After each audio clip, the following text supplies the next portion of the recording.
Hello, മനുഷ്യക്കോലത്തിൽ ഇന്ന് ഒരുങ്ങിക്കെട്ടി എങ്ങോട്ടാന്നുള്ളതല്ലേ? പതിവ് പോലെ സൺഡേ അല്ലേ? അപ്പോൾ പിന്നെ നമ്മൾ വീട്ടിൽ പോകുന്ന ദിവസമല്ലേ? പ്രത്യേകിച്ച് പണികളൊന്നും ചെയ്യേണ്ട കാര്യമില്ല. എന്നാലും നമ്മുടെ ടെറസിൽ ബേഡ്സിനുള്ള ഫുഡും ഒക്കെ കൊടുക്കണം. അങ്ങനെയുള്ള ചെറിയ ചെറിയ നമ്മുടെ പിള്ളേർക്ക് ഫുഡൊക്കെ കൊടുത്തേച്ച് നമ്മൾ വീട്ടിൽ പോവാണ്.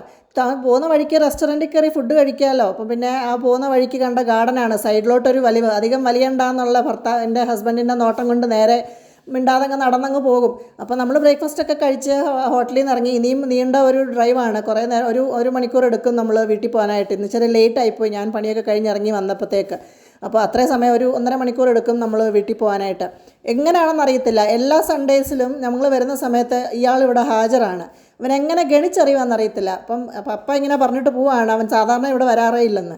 നമ്മൾ പിന്നെ വീട്ടിൽ കയറുന്ന പതിവില്ല. ആദ്യമേ നമ്മൾ ടെറസിൻ്റെ മണ്ടയിൽ കൂടെയും പരിമ്പുറത്തൂടെ ഒക്കെ ഇങ്ങനെ ഒന്ന് നടക്കണം എനിക്ക്. ഇതേന്നാണ് ഞാൻ എൻ്റെ നിശാഗന്ധി എടുത്തുകൊണ്ട് പോയേക്കുന്നത്. ഇതാണ് മദർ പ്ലാന്റ്. ഇതൊന്ന് നട്ടതാണ് എൻ്റെ വീട്ടിലിരിക്കുന്നത്. ഇപ്പോൾ 2-3 ചട്ടിക്കകത്ത് നിറച്ച് പൂക്കളൊക്കെ ആയിട്ട്. മമ്മിക്ക് പിന്നെ പ്രായമൊക്കെ ആയതുകൊണ്ട് ഒത്തിരി ബുദ്ധിമുട്ടുണ്ടായല്ലോ എന്ന് വിചാരിച്ച് ഈ ബക്കറ്റിലും ഗ്രോ ബാഗിലും ഒക്കെ ആയിരുന്നു ഇവിടെ വെച്ചിരുന്നത് ഞാനിവിടെ വന്നപ്പോൾ. പിന്നെ അത് നല്ല നല്ല ചട്ടിക്കകത്തൊക്കെ ആക്കി നല്ല ചെറിയായിട്ട് മെയിൻറ്റെയിൻ ചെയ്യാൻ പറ്റുന്നൊരു ഗാർഡനൊക്കെ ആക്കി മമ്മിയാണെങ്കിലും എന്നെപ്പോലെ തന്നെയാണ്. അവിടെ നിന്ന് ഇവിടുന്ന് കിട്ടുന്ന എല്ലാം പറിച്ചുകൊണ്ട് ഇവിടെ കൊണ്ടുവന്ന് ചുമ്മാ നട്ടു വെക്കും. ഒരു ചട്ടിക്കകത്ത് പല ചെടികൾ കാണും. അത് മതിയല്ലോ.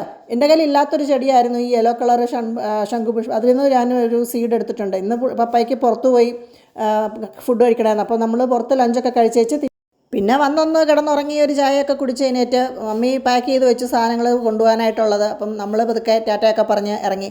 അപ്പോൾ അത്രയേ ഉള്ളൂ. Bye bye.